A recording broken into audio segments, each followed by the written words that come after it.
Where you start doesn't always determine where you end up, but it often shapes how you get there. Welcome to the Marquis Masters podcast. I'm Nick Franck. Today I'm joined by Randi Baptiste, founder and CEO of the Central Valley Academy of Sports Science. With a background in sports science, Randi began his career practicing sports therapy and podiatry in the UK. His journey started in a working-class part of London, where early experiences helped shape both his work ethic and his perspective on opportunity. From those early days in clinical practice to eventually building and leading his own organization, his path has been defined by a willingness to take ownership in his future, including the decision to build within a non-profit model. We talk about the experiences that shaped his career, his transition into business ownership, and how the nonprofit approach is shaping the way he delivers care and impact.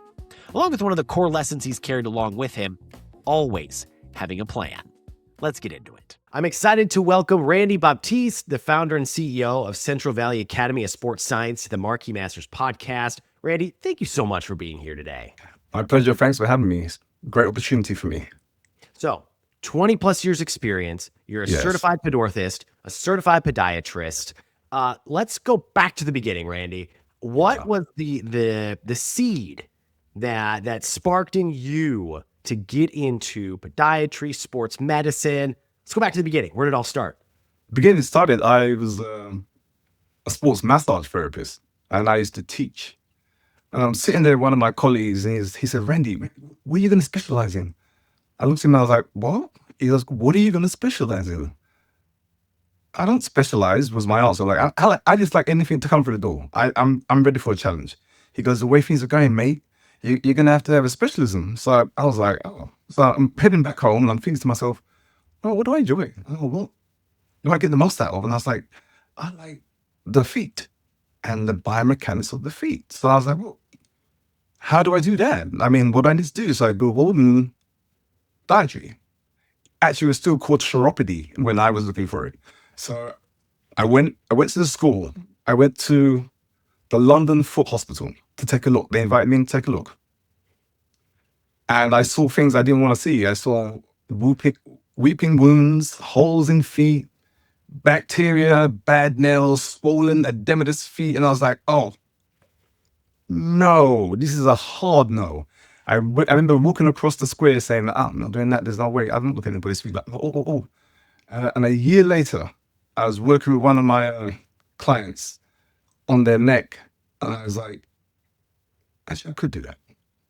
I really could do that. So contacted the school. They gave me a place which threw me because I don't come from a wealthy part of the country. And they were like, "Oh, yeah, you're in." So that's how it started. My interest with sports medicine is because I'd always been involved in sports. I started off as a fitness instructor, and I actually got qualified at 17. I had that interest from the age of 13, which was sparked by a great mentor who ran the gym. His name was Derek, and he just always told me the correctness of exercise. And I liked the fact I was learning it the right way. So he triggered that interest in me to learn more about it. So I went off and became a fitness instructor. I was like, this is great. I'm going to put some music on. I'm going to have the class working. And went, "You can't do that." I said, "Sorry? What do you mean I can't do that?" If you want to work with music, you have to take another course, which is in exercise to music. And I was like, okay. So I looked that up, went to London Central YMCA, and I had to take a course in exercise to music, which I thought was ridiculous. And the leader of that course at the time was a woman by the name of Leslie Mulberry. Now, Leslie Mulberry wrote the book An Exercise to Music.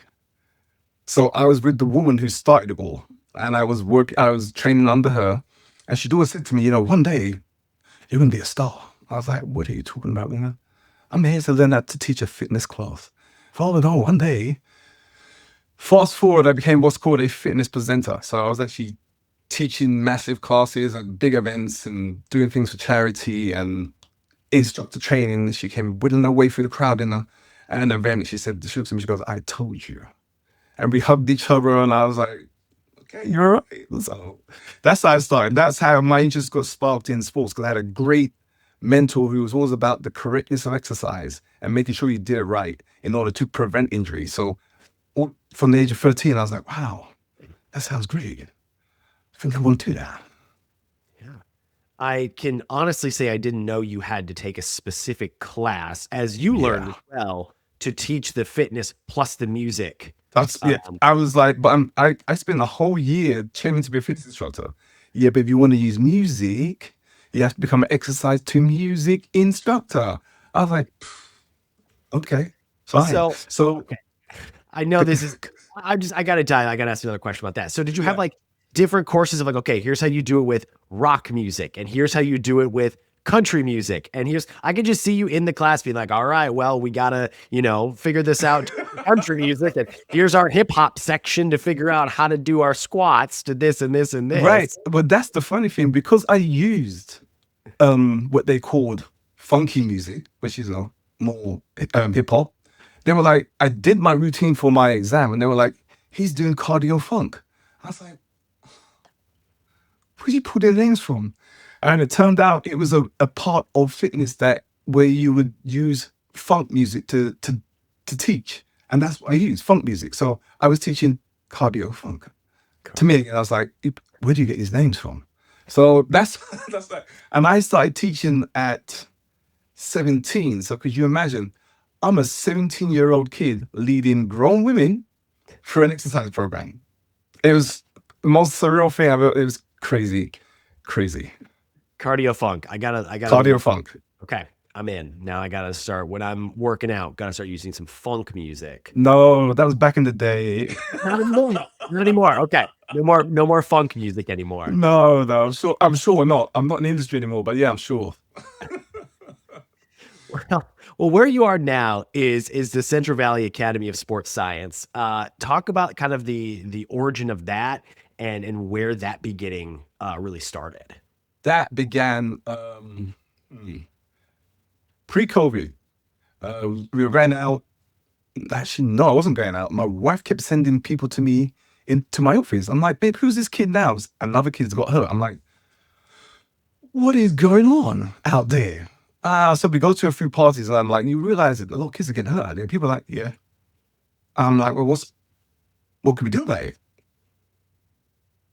Nothing. So, you guys serious? He goes, it's what it is. I got hurt when I was trained. I was like, wow, okay. So my wife looked at me and said, figure something out.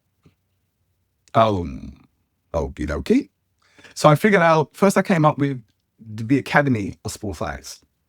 And I started working in Turlock with a great team down there on the soccer team. I work a lot with soccer players. And then I started to move into Modesto and start working with football players. So that's how we started off, as the Academy of Sports Science. Quickly realized that if we were to continue as a for-profit organization, we would limit the amount of athletes we'd actually be able to deal with, because not everybody can afford it. So again, I came home, I said to my wife, I think we're going to have to turn this into a non-profit. That way we can get to everybody and not leave anybody behind. So that's how we started this whole Academy of Sports Science, trying to educate kids in the science behind this sport. How important was that to you to then make that decision? Because that is a big decision to go for-profit to nonprofit. So how important and how vital was that to make that decision to make that shift to that? It was really important, because I would only have a quarter of the impact that I'd like to have had, simply because of the financial aspects of things. And if you break down the cost, you see the horror coming over a parent's face, because they're already putting out so much money to start off with. They know their kid needs it, but it's unjustifiable. So that's why I was like, well, in order to not get the door closed, and in order to get as much access as we can, we have to become a non-profit. We have to not be in it to make any money. We're in it just to get out there. We're in it just to have that effect. Yeah. Have you ever wondered how some people's stories live on, not just through their work, but through history itself? For nearly 130 years, Marquis Who's Who has been documenting the lives of leaders, innovators, and changemakers across every profession. From CEOs and scientists to artists and educators, Marquis has captured the stories behind success, the people who define our times. Being listed in Marquis Who's Who isn't just recognition, it's taking control of your personal brand and using it to create a meaningful and impactful legacy. It's a record of your life's work, preserved, published, and accessible to generations who will study, research, and be inspired by your contribution. If you've built something meaningful and you've made an impact in your field or community, this is how you ensure your story is told and your personal brand is maintained accurately with integrity. Visit marquiswho'swho.com to learn more about how you or someone you admire can be featured, because history remembers those who take the time to record it.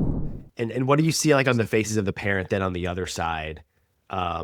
Since that shit hasn't made, where like now they're not going to get this astronomical bill, and you know their kid's foot is going to, or their ankle or whatever is going to get healed and back in a much better spot for a fraction, if nothing, of the cost. They're extremely happy. And sometimes they still offer to like, oh, can I give you? I'm like, no, this is what I'm here for. You know, like, let me do what I'm doing. Let me fix it. Hopefully I can fix it, because one of my coaches was like, I've never seen anybody like you. You turn up, the kid's crying in pain. 2 minutes later, the kid stands up and says, I feel great. That's what it's all about for me. That's my reward. Children are fantastic. They're easy. They heal real quick. Adults, not so much. I don't look like the holy hands when I'm dealing with an adult. It takes a little bit more time, but with a kid, correction is done real quickly. And so for me, that was always a problem. Your issue can be fixed in next to no time, and I can give you the tools in order for you to stay healthy.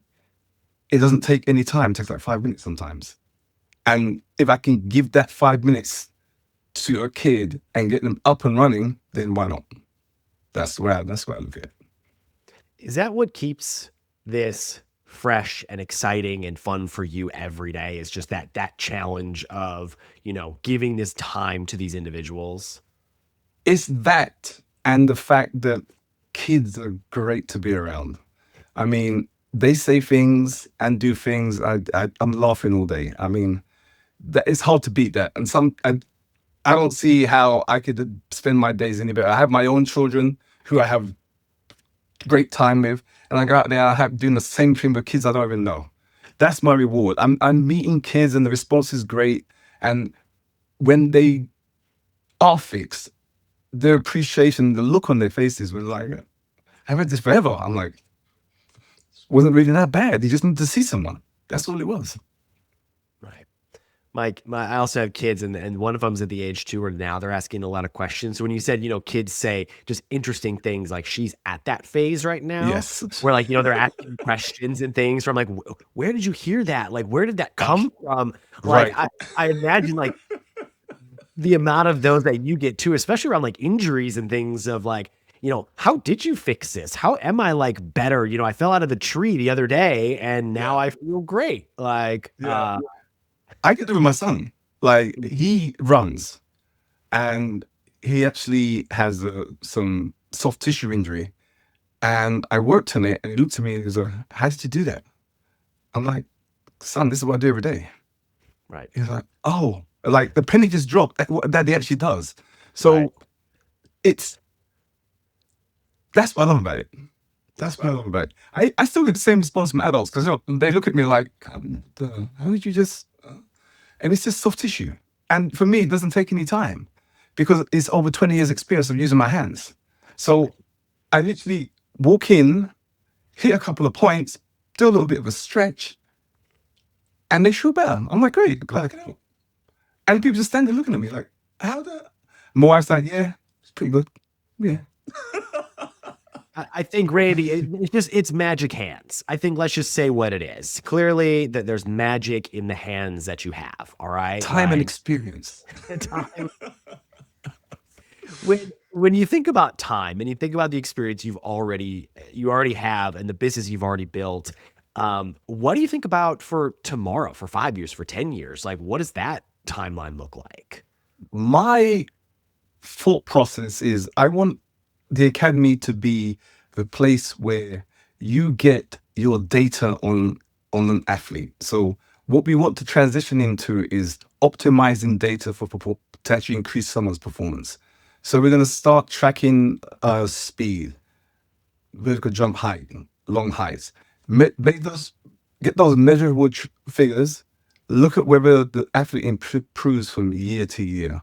And if they don't, then you put programs together to get that improvement, and you track the metrics by every 3 months making that assessment. So we start gathering data, and we hopefully try to optimize everybody's performance through collecting data. And then what I'd love to do as my retirement, I love psychology. So I've just finished my degree in psychology. I want to actually say through my retirement years, just be an applied sports psychologist. Yeah. Just get into the mind of the athlete, right? Yeah, because there's a lot going on upstairs. At the school that I work, I actually teach sports medicine at one of the local high schools, and I used to work with the football team very heavily when I was volunteering on the side before I actually became a teacher.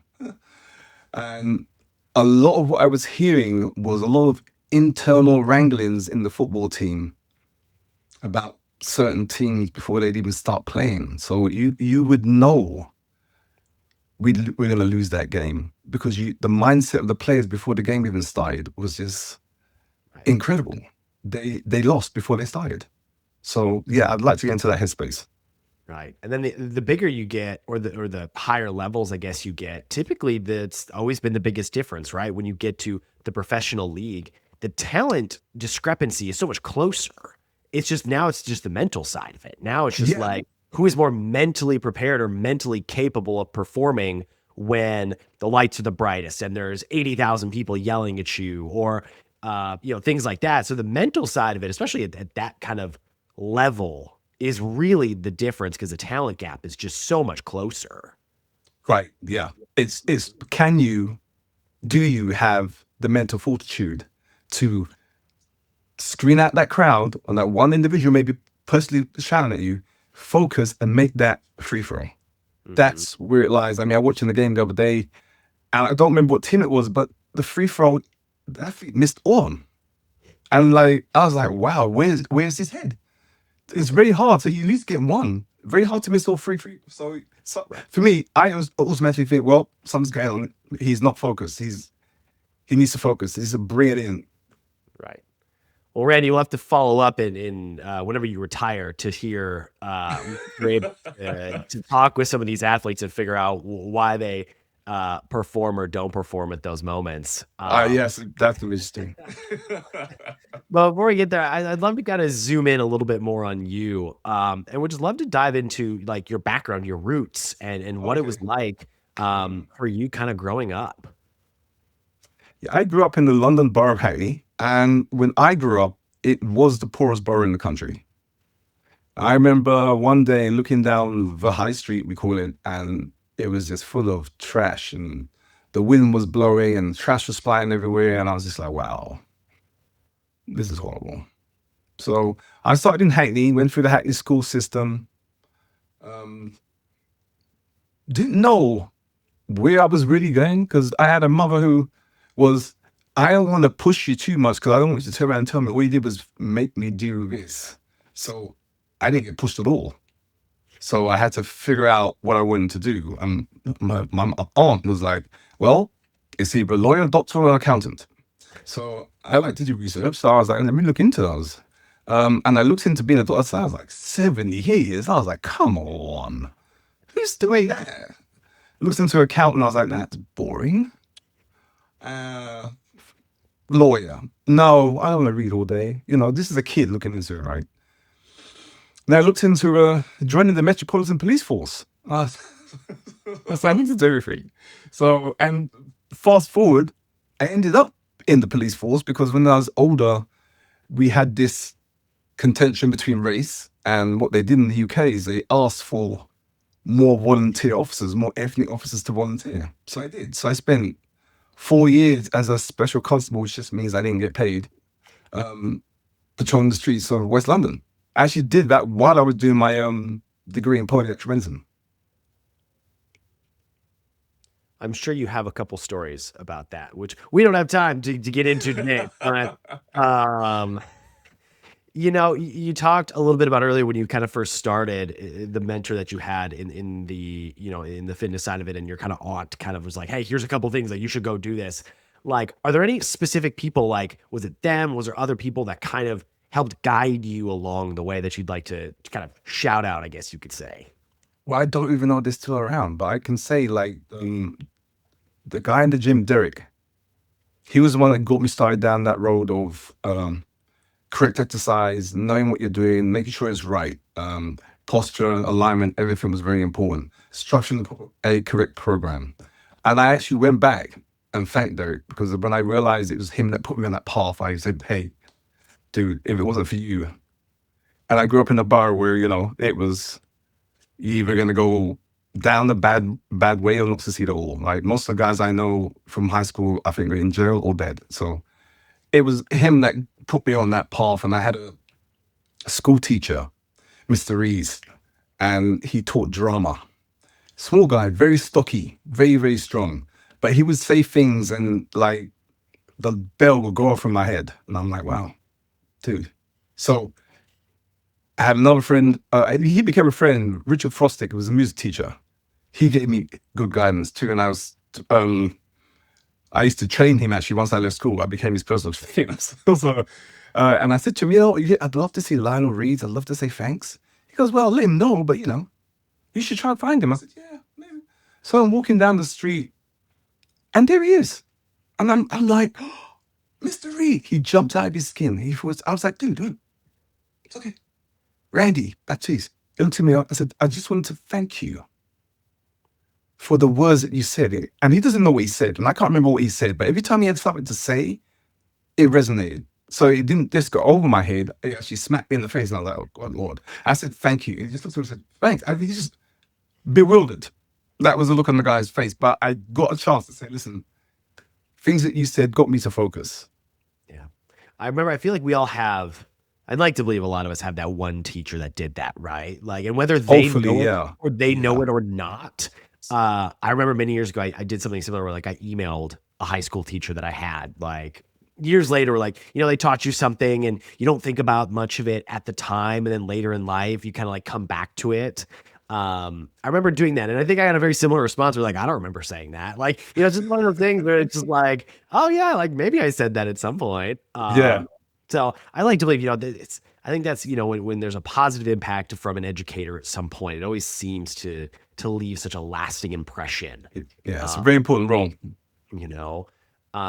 Okay, so when you're not funk exercising, which I know you're not doing anymore, or working on people, how do you spend your free time?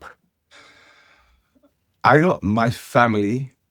We spend a lot of time together. My wife and I really like to hang out. We do actually like to hang out with each other. But my time is spent pounding the streets, lifting weights, doing judo.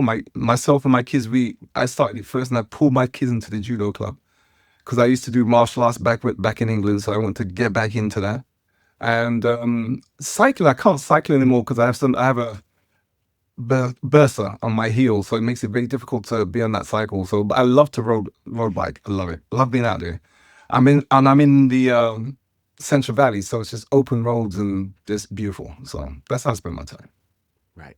I also know this because this is a little something that I found is that you're also a fan of Japanese swordsmanship. Okay, it's a note that I found, so I need to know how you picked up that hobby. Well, so I did Japanese jiu-jitsu from the age of 13 up until I left the shores in 2006. So I was a high-graded Japanese jiu-jitsu master. And one of the things my master always said to me was, Randy, you got to learn the sword. I was like, okay.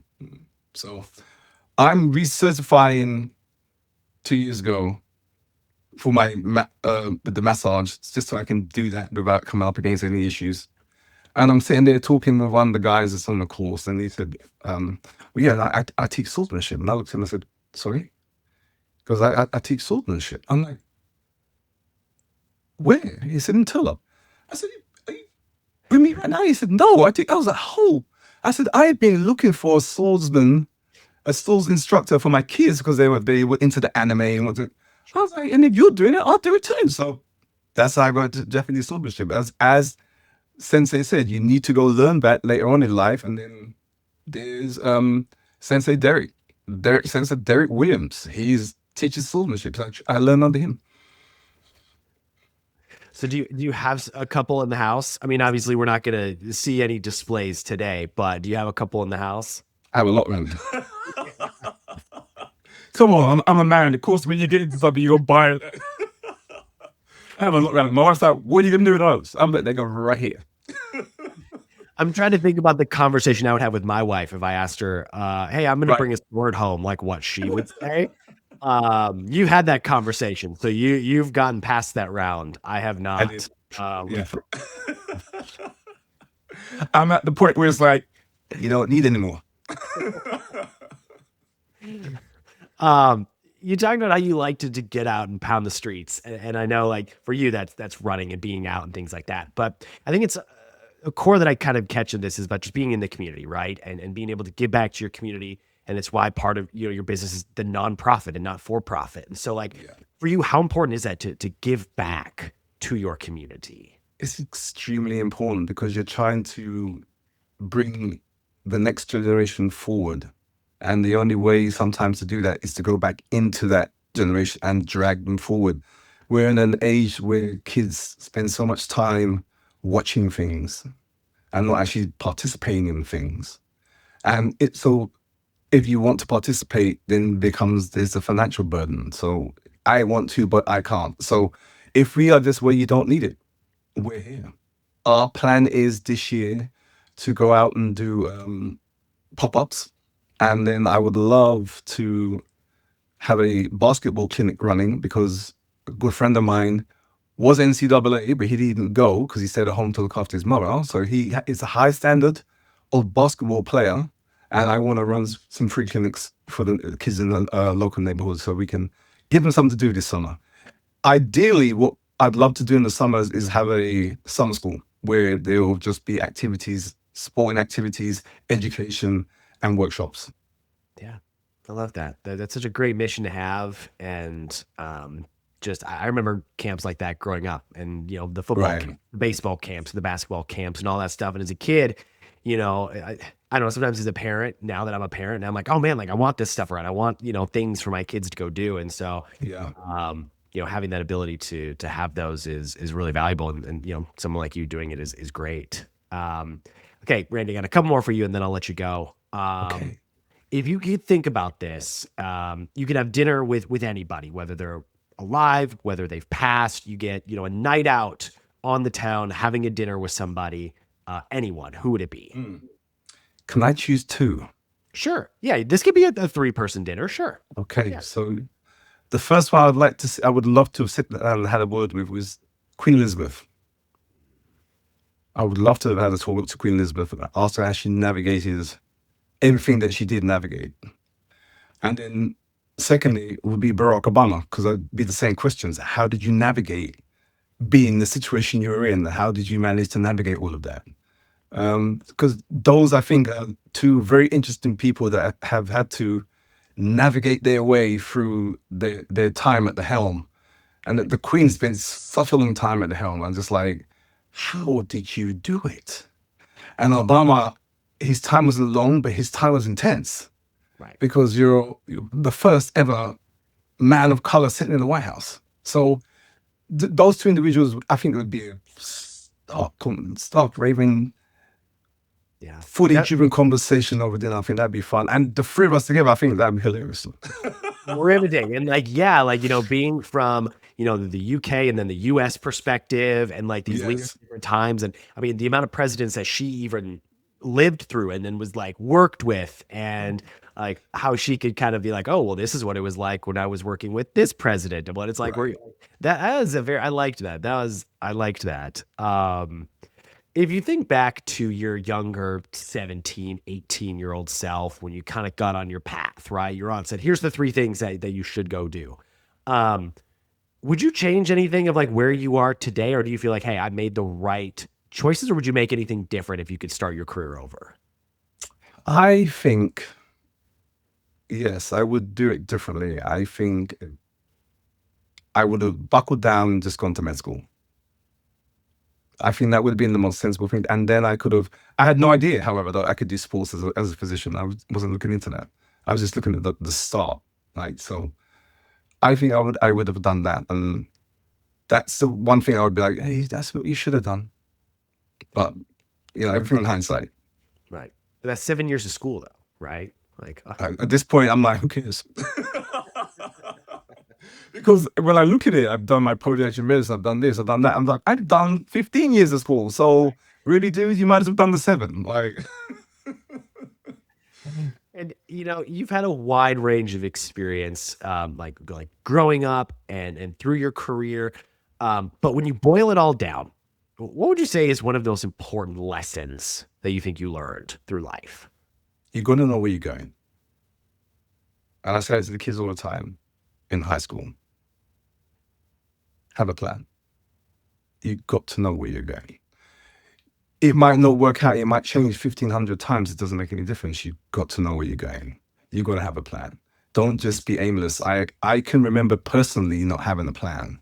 I remember finishing my degree in sports science, standing outside of the university, and when I said to myself, now what? Because I had no plan. I didn't even think about it. My whole focus was on getting my degree because I was teaching and I was a high-level teacher. And I thought, well, this would just make me, even more qualified to do this teach stuff. And I had no plan. I had a friend of mine who went into chiropractic and goes, oh, do that. I was like, oh, you're just trying to get me to not focus anymore. No, I'm focusing. I'm going to do my degree. But I had no plan after that. So I literally stood there, staring at the university going, now what? I just like, wow. Have a plan. Luckily, as we say in England, down the street was a local school that it's what we call sports therapy. It's what you guys call athletic training. So I went down, became a sports therapist. So that's what took me even further onto the path that I am now, because I was like, okay, cool. I'll go down there and do sports therapy, and I'll just start practicing that, and then it just went from there. But I had no plan. So my biggest thing to any of my kids that I teach or come across, you must have a plan. In the same way that you plan for a game, which I hope you do, you have to plan your life. It will change 100 times. It might not be anything like you originally started off with, but you have a direction. And that's really important. I agree. I wholeheartedly agree with that. I think, and the thing about that is you're right. Like, even the greatest plans are going to have twists and turns, and the end of the road might not be exactly what you thought it was going to be at the start of the road, but at least you're on the road, right? Like, at least you're there and you're going towards something. And I can relate to, those moments sometimes where you're like, okay, the goal was school, right? And then it was like, hey, I'm done with that. Well, yeah, now what? Now what's next? I accomplished the thing that I set out to accomplish, right? Which was finish school. And so I think that's a really great mentality and a really good lesson to think about is just, have a vision, have that plan, have some sort of big goal in mind of what you want to accomplish. It may change, but you know what? At least you can navigate. At least you have direction. When you have no direction, this is when kids end up aimlessly floating around trying to figure themselves out. Right. And this is how your mind wanders, and you're like, what is life all about? Life is all about you being focused. Life is all about you being engaged. Right? Don't lose your focus. Stay engaged. Have a plan. Move forward with that plan. Like, it will change 100 times. Doesn't matter. Just move with it. All good. At least you know what your intentions are, where you want to go. It's when you don't have any intention that you float in the air and start doing random stuff. So have intent. Yeah, I like that. I feel like we're getting a lot of lessons here. We could just have you and me, just the the Nick and Randy lesson show here. But before I let you go, what does being a Marquis Who's Who listie mean to you? That's actually pretty crazy. I never would have thought in a million years that I would actually be chosen to be on a list of distinguished pioneers and leaders. It motivates me to keep doing what I'm doing. Yeah. So because of this, I then get more ideas about how I can go out there and have more of an effect. So it's been one of the great privileges of my life. Me having 3 kids and married takes that first. Let me not get that mixed up. But it has been really, it makes you focus. People are like, oh, you're on the Marquis, blah, blah, blah. I'm like, yeah. And then sometimes you feel that pressure because you're part of that list. And so it motivates you to be like, hey, I need to be a little bit more organized. So it's been fantastic. I'm working with Michaela has been great. That was very good mentor, Michaela was for me. Yeah, I love that. Well, Randy, thank you so much for joining me today, talking through your journey, your process, your business, just everything with me today. My pleasure, Nick. Good to see you again. Same, yeah. And if this conversation resonated with you, consider sharing the episode with someone interested in sports science, healthcare, building a career rooted in purpose and service. If you'd like to hear more conversations with leaders like Randy, be sure to visit marquiswhoswho.com, subscribe to the Marquis Masters podcast wherever you're listening. If you enjoyed the episode, please leave a review to help others discover the show. Once again, my thanks to Randi Baptiste for joining me. I'm Nick Franck, and we'll catch you for the next Marquis Masters podcast.